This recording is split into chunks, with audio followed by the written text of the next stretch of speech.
Okay, another disorder here of your glomerulus, we have your diabetic nephropathy. Diabetic nephropathy is actually the consequence, the main cause of your end-stage renal disease. Diabetic nephropathy is the consequence of your uncontrolled diabetes. So basically, it is characterized here by the deposition of your cellular and non-cellular materials to your glomerulus. Most likely, ang nagde-deposit dito is your glycosylated protein. So again, this is your excess, sobrang dami ng glucose. It's because here, hindi nakokontrol ang glucose sa patient or even the hypertension. So again, pag sobrang taas ng blood pressure, it also try to cause damage to your kidney. So dapat, hindi natin, iwasan natin, kukontrol mo ang hypertension or blood pressure ng patient. Another one is kukontrol mo ang blood glucose ng patient if the patient is diabetes para hindi siya magiging diabetic nephropathy. Okay, the screening test for that, we have your microalbuminuria. So again, this microalbuminuria is a test for the early screening test for the identification of your diabetic nephropathy. So pag positive na siya sa microalbuminuria, it would signify that the patient is already started to have a damage na kidney na. So, usually pag diabetic na patient, later on, nagkakaroon sila ng kidney problem and that become here your diabetic nephropathy. Because again, especially pag hindi nila masyado nakokontrol ang kanilang glucose level, kaya dapat minomonitor ang kanilang blood glucose level. Next, we have here the tubular disorder. Tubular disorder would be actually dalawa kung bakit nagkakaroon ng tubular disorder. One, because itself, nagkakaroon ka ng damage sa renal tubules because you're exposed to your toxin or even your chemicals. Second one, na damage siya is because na mayroon kang mga metabolic disorder or even your inherited disorder which try to affect our renal tubules. Ang pinaka-function ni renal tubules natin is the reabsorption. So, if you have problem with the renal tubules, it will affect the reabsorption. Okay, the first one, we have your acute tubular necrosis. Acute tubular necrosis, the damage to your renal tubules is because of the following, because of decreased blood supply. Okay, so wala masyadong nag-supply ng blood to your kidneys because of the following: ischemia, shock, or even surgical procedure. Ischemia is a general term for characterized by the decreased blood flow to your kidney. It might be because of bakit walang nag-supply ng blood. Number one, myocardial failure ang patient. Remember that your heart is the one trying to pump your blood to your kidney. So, pag may problem sa heart, so hindi masyadong nakapag-pump ng blood, so walang mag-deliver na blood to your kidney, and that results in the damage of your renal tubules. Sepsis is your infection in your blood, especially pag massive, overwhelming na bacterial infection. Also, your massive hemorrhage at nakuryente ang patient natin. So, that also try to damage the renal tubules of the patient. Another one, na-damage siya because of the toxins or the chemicals because of the exposure of the patient. Example for that, we have your aminoglycoside, your amphotericin B, or antifungal agent, your heavy metal, heavy metals, mga toxic metals natin. Okay, and we have also here your toxic mushrooms. So, ang pinaka-laboratory test natin with your acute tubular necrosis, since renal tubules ito, expect to have here the presence of your RTE, renal tubular epithelial cells. So, again, yung pinaka-toxic na epithelial cells natin, that would be directly associated with your renal tubular necrosis, acute tubular necrosis. Another one, the patient will have here mild proteinuria, and we have also here the presence of the different gas, including your granular, your waxy, your broad gas will be present also in the urine of the patient. Pero most likely, RT gas will always signify in relation to the damage of your renal tubules. Okay, then we have also here the metabolic and hereditary tubular disorders. So basically, pag metabolic or hereditary disorder here, so the problem with that, pwede siyang problem with the gene, or the gene will try to code here for the production of your substance which are needed for the reabsorption. Okay, so the first one, we have your Fanconi syndrome. Okay, Fanconi syndrome, we consider that one as generalized tubular defects. It's generalized tubular defects because it try to affect the reabsorption of your several substances. Almost lahat ng substances, hindi niya kaya i-reabsorb. That may be in the form of your glucose, amino acid, phosphorus, sodium, potassium, urea, or even your bicarbonate. bicarbonate to even your water. Fanconi syndrome may be related here to your other disorder like your cystinosis and heart valve disease. And you also develop here Fanconi syndrome because of, for example, you've been exposed here with your toxins or even chemicals like your outdated tetracycline. Pag sabing outdated, is expired na tetracycline. Or it might be because of other medical conditions like multiple myeloma or even as a consequence of your renal transplantation. Again, pag Fanconi syndrome, lahat hindi niya kayang i-reabsorb. So from the renal tubules, hindi niya lahat kayang i-reabsorb pabalik sa circulation natin. Lahat ng substances. Making this one as your generalized tubular defects. Okay, the next one, we have your nephrogenic diabetes insipidus. Nephrogenic diabetes insipidus here, you have a normal production of your ADH by your hypothalamus. Only that, your ADH is not responding to the receptor to your collecting ducts. Pag hindi siya makapag-bind sa receptor sa collecting ducts, still hindi pa rin siya makapag-reabsorb ng water natin. And therefore, mangyari ay, okay, labas ka ng labas ng ihi natin. Okay, and eventually, what you have for that is your, okay, you have your increased urine output, and but that one is more of, ano siya, diluted na urine, plus you have also decreased na specific gravity for that. Okay, nephrogenic DI is inherited as your sex-linked recessive. Then it may be due here to the following. So it could be because of na-damage siya or hindi siya nag-response sa receptor is because of number one, okay, you've been exposed here for the chemicals of the toxin like your amphotericin B or lithium poisoning, or even associated with other medical conditions like, for example, your polycystic kidney disease or even in the case of your sickle cell anemia. Okay, the next one, renal glycosuria. So this one would also the problem in the reabsorption, the renal tubules. Only that, ang pinagkaiba nito sa Fanconi syndrome natin is that your renal glycosuria, ang hindi niya lang kayang i-reabsorb is the glucose. Okay, this one is inherited as autosomal recessive. Bakit hindi niya kayang i-reabsorb? Number one, wala siyang glucose transporter para mag-reabsorb, mag-transport ng glucose from your renal tubule papunta sa ating blood circulation. Or, second one, okay, may glucose transporter nga siya, kaso nga lang ayaw niya namang mag-bind kay glucose. Pag hindi siya makapag-bind kay glucose, hindi niya pa din matatransport ang ating glucose. So, therefore, hindi rin siya marireabsorb ang glucose. Okay, so, laboratory tests that we identify your renal glycosuria. So, normal ang kanyang blood glucose.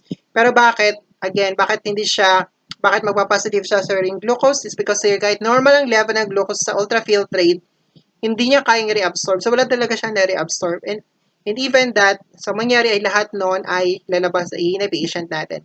And therefore, the patient would have a positive urine glucose but a normal blood glucose.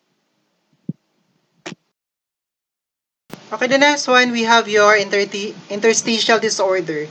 Okay, interstitial disorder, basically because of the damage in your interstitium of your kidney. Okay, that basically itong mga nasa taas ng ating ureter. So, renal pelvis, mga ganun, renal pelvis, papunta dun sa loob ng renal tubules natin.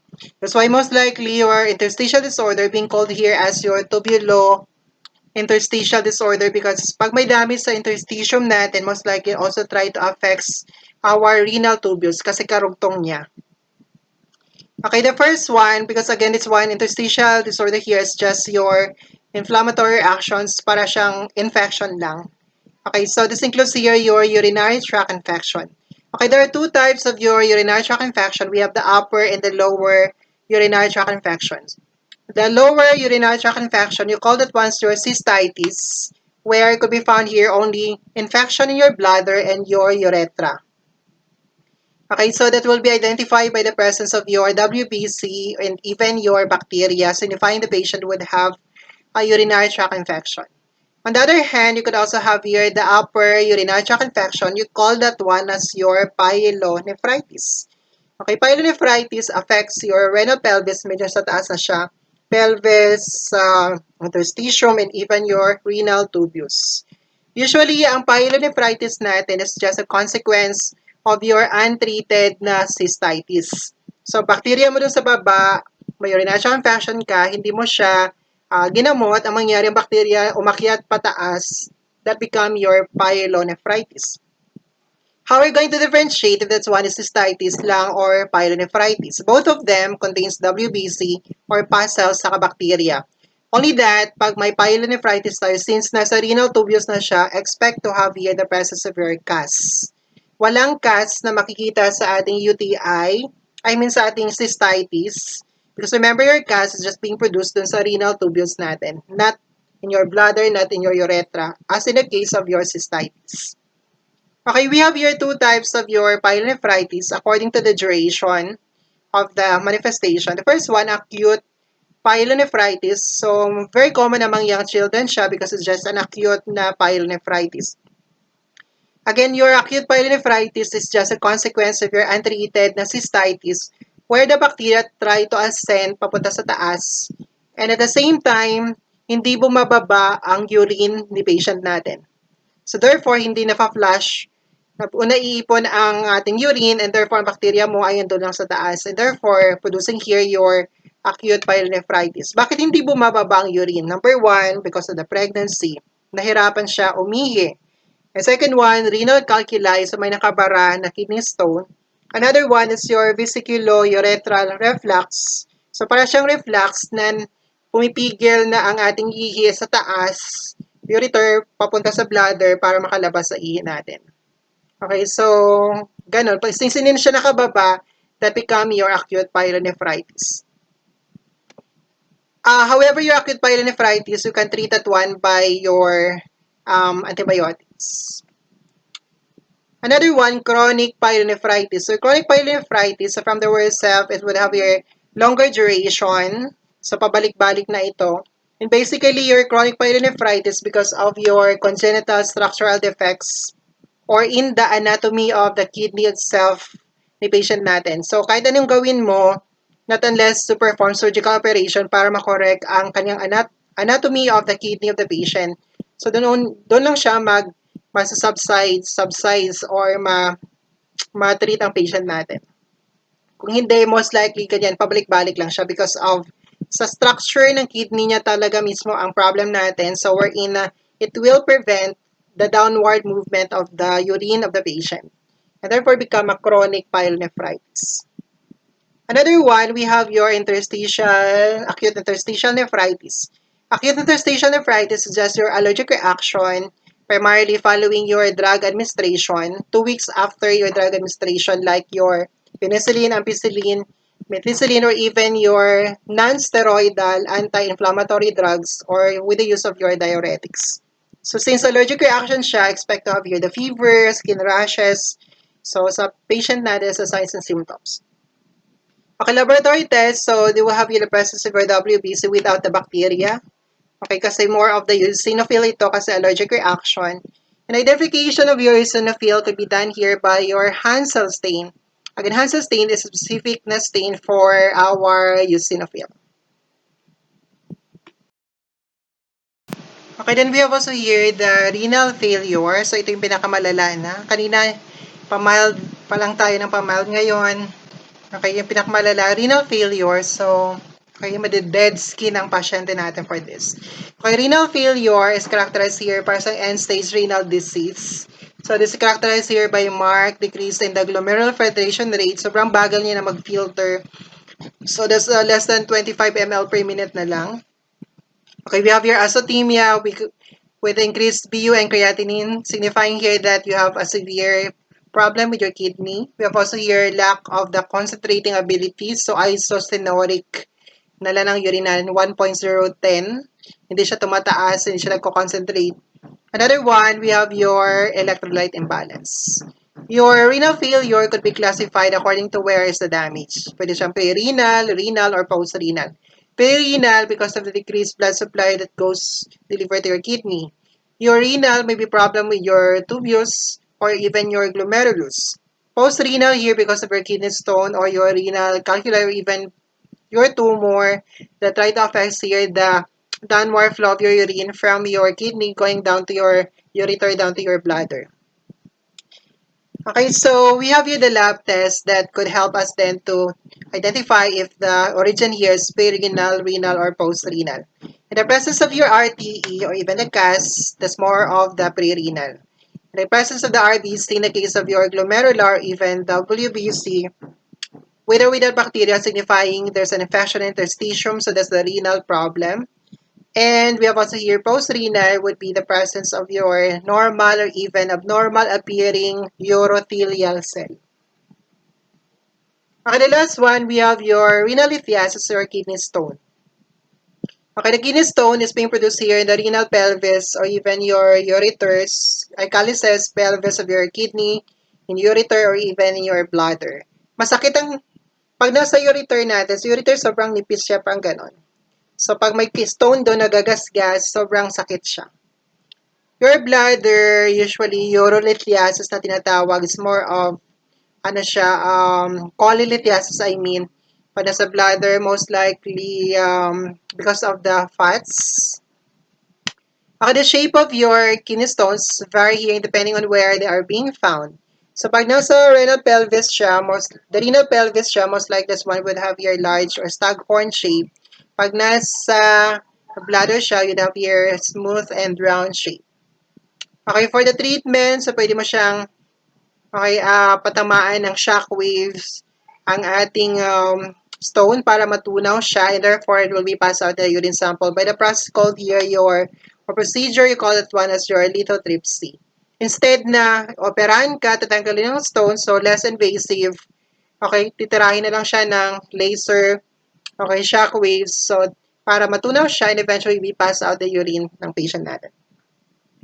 Then we have also here you could in the lab, pwede sila mag-submit ng urine, kidney stones I mean, that you need to analyze so kung ano ang chemical composition ng stone. You call this one your stone analysis.